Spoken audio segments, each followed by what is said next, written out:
of complexion, whom I'll refer to as Juror 9. My intuition about Juror 9 was confirmed when I became aware of a female spirit's presence near her. While it isn't unusual for me to perceive spirits, this wasn't the ideal time and place for a connection with the other side. I tried to ignore the spirit and continued on with my questioning of the jurors. Since it was my obligation to seek out potential bias against my client, I asked Juror 9, "Have you or has anyone in your family ever been the victim of a crime?" She took a deep breath and then started to tremble. "Yes, about a year ago." This information was important to the client I was representing since I had to ensure he would have an impartial jury. Apparently, this was also important to the spirit who wanted to communicate with Juror 9 because my link with the spirit intensified. I felt a tightening around my throat, which indicated to me that the spirit had a problem breathing prior to her physical death. I continued, "What type of crime was that, if I may ask?" "My sister was in a foreign country when an escaped mental patient strangled her. Then he dismembered her body and threw it in a dumpster, like she was garbage." Juror 9 burst into tears as she covered her face with her hands. I was aghast. The courtroom became extremely still. A few people gasped. One of the other jurors looked like he might become ill.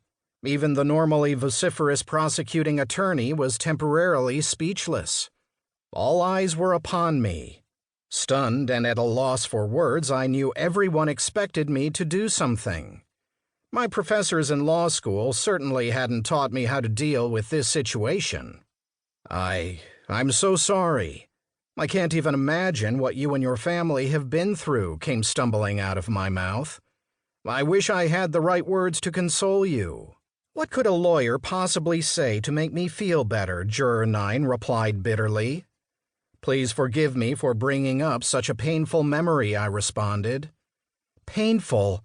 You have no idea what painful is," she said, struggling to regain her composure. I wanted to move on, but Juror 9 was in agony, and her sister's spirit had come to her rescue. It was a huge risk personally and professionally, but I had to try. "Perhaps if she were here, your younger sister would want you to know that her immortal soul lives on. They tell me that in grief counseling at my church. I'm sorry for being angry with you. It's not your fault.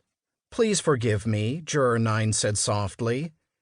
"Maybe it's foolish, but I pray every day just to hear from my sister, just to know she's okay."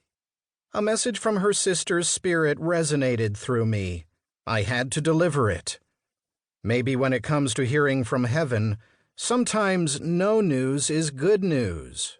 I relayed the message. "No news is good news," Juror 9 repeated excitedly as she sat up straight. "That's something we always said to each other. It was our secret inside joke. How in the world do you know that?